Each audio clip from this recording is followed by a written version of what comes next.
paste. And then, itong garlic guys, ini-mince natin mamaya. Tapos, meron pa tayong carrots. Konti lang yung ilalagay natin sa isang egg. Saka meron tayong chicken broth. Yan yung ating ilo ngayon. Nakalimutan ko ang tawag ko.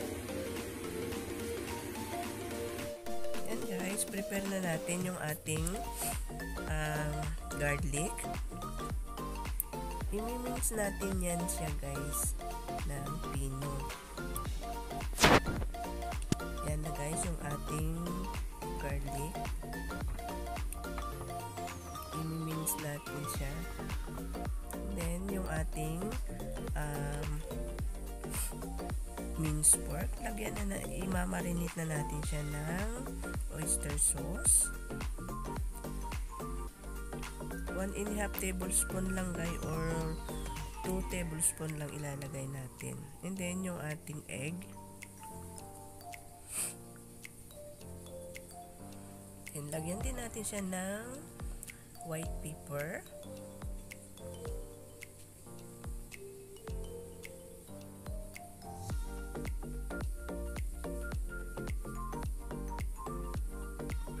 Then konting asin.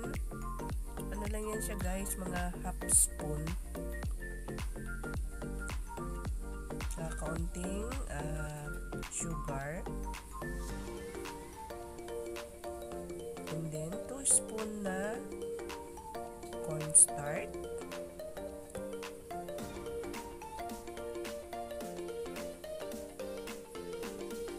Then ihalo na natin yung ating minced garlic.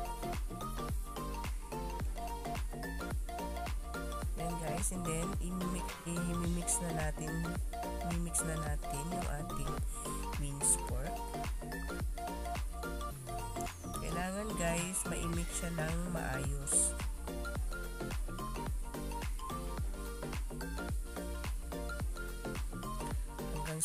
Hanggang sa lumapot siya guys, na yung hindi na talaga maghiwa-hiwalay yung ating minced pork, kasi gagawin natin siyang balls.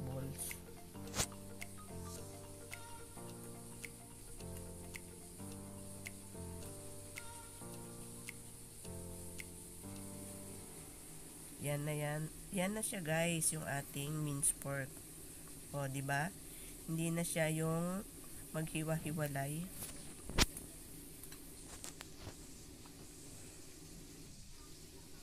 Then, yung ating mushroom, tanggalin natin yung kanyang paa.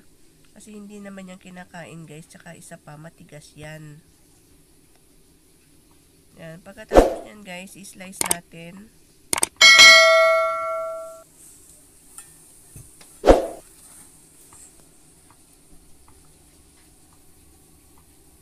And then, yung ating carrots. Lagyan din natin siya guys ng arte-arte para naman maganda tingnan.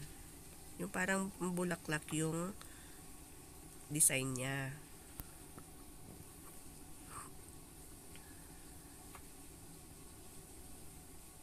Yan. And then yung ating spring onion. Slice na rin natin siya.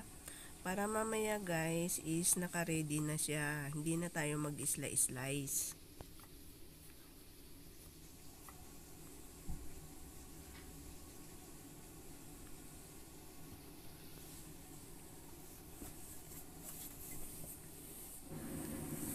Yan. And then magpainit tayo ng oil. And then ihulma na natin yung ating minced pork. And guys, mahirap siyang ayoko din kasi siyang gamitin yung kasi nakalimutan ko guys magdala ng ng gloves. Kaya hindi ko siya maayos na magawang balls. Kaya ang ginawa ko is gumamit ako ng scoop ng ice cream. Yan lang yung paraan guys, kasi wala sila dyan ng globes. Kaya yan na yung scoop ng ice cream yung ginamit ko.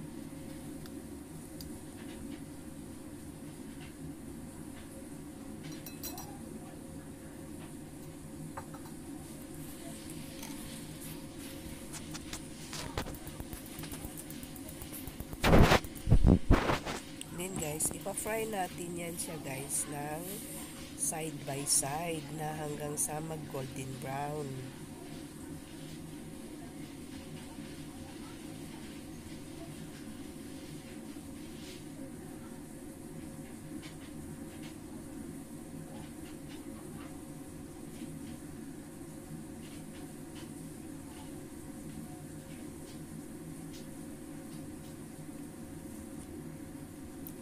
Madali lang yan guys lutuin, tsaka mura lang yung mga ingredients.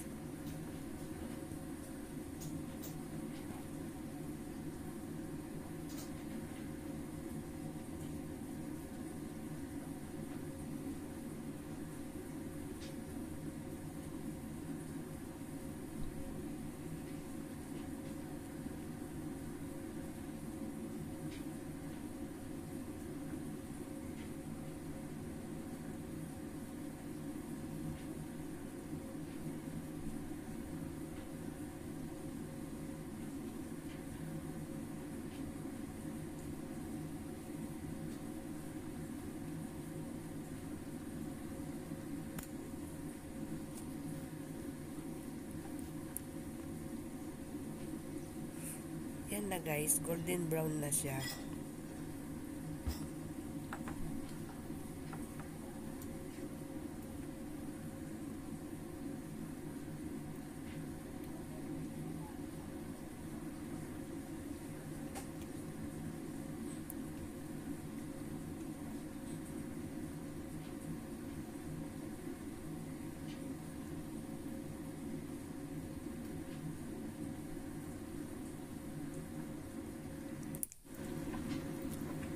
Yan guys, okay na siya. Golden ano na siya.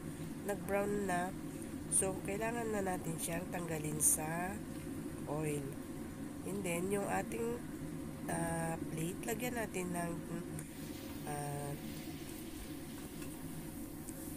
kitchen towel para mag-increase ng oil. And then, i-fry na natin yung ating mushroom at saka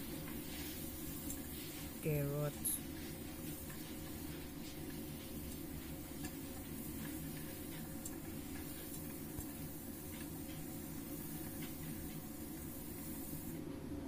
And then guys, yung ating cabbage, kailangan natin siyang i-arrange sa maliit na pot. Pero yung ano guys, yung cabbage is nahugasan ko na yan guys, kaya naka-ready na. So, kailangan yung ating cabbage is malalaki siya. Hindi mo na kailangan hiwain. Tapos, yung ating carrot tsaka mushroom, kailangan natin siyang ilagay sa gilid-gilid.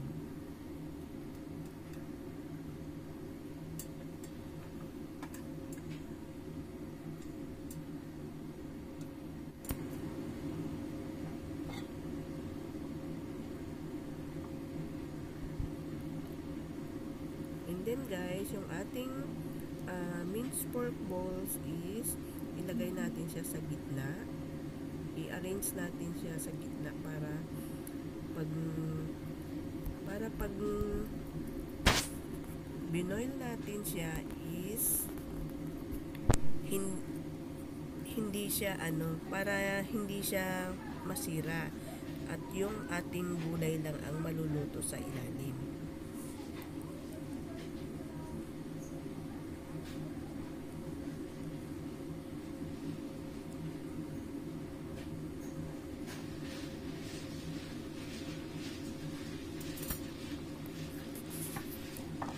Yan, naka-ready na yan guys. So, tapos ilagay natin siya sa fire. Yan, and then ibuhos na natin yung ating chicken broth. Tsaka wag na kayong maglagay guys ng ng mga powder na kung ano-ano pang mga powder na pangpasarap kasi yung chicken broth is meron na yang lasa at baka lang para hindi na siya maalat.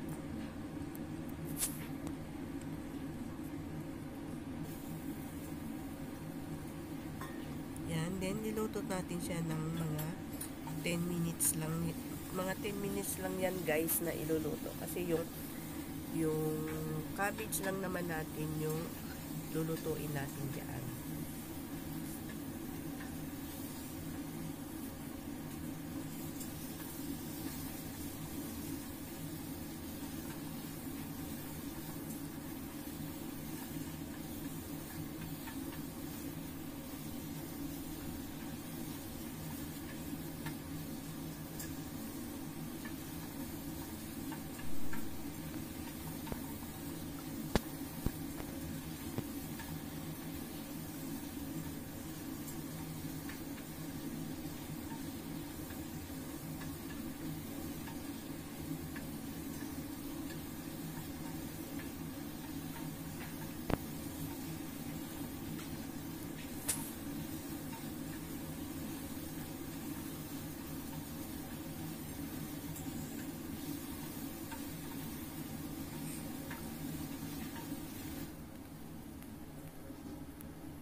Yan guys, titinang na natin yung ating niluluto. Kung okay na ba siya at pwede nang i-serve. Yan, tinikman ko na din yan siya guys para titingnan natin kung tama ba yung kanyang lasa. Na hindi siya maalat. Yan guys, na ready to serve na siya at pwede na tayong kumain.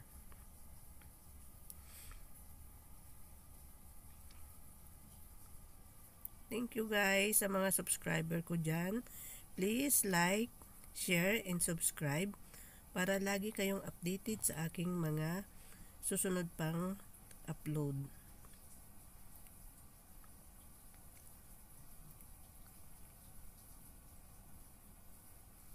Yan na guys. Then, nilagyan ko siya ng spring onion para mas masarap.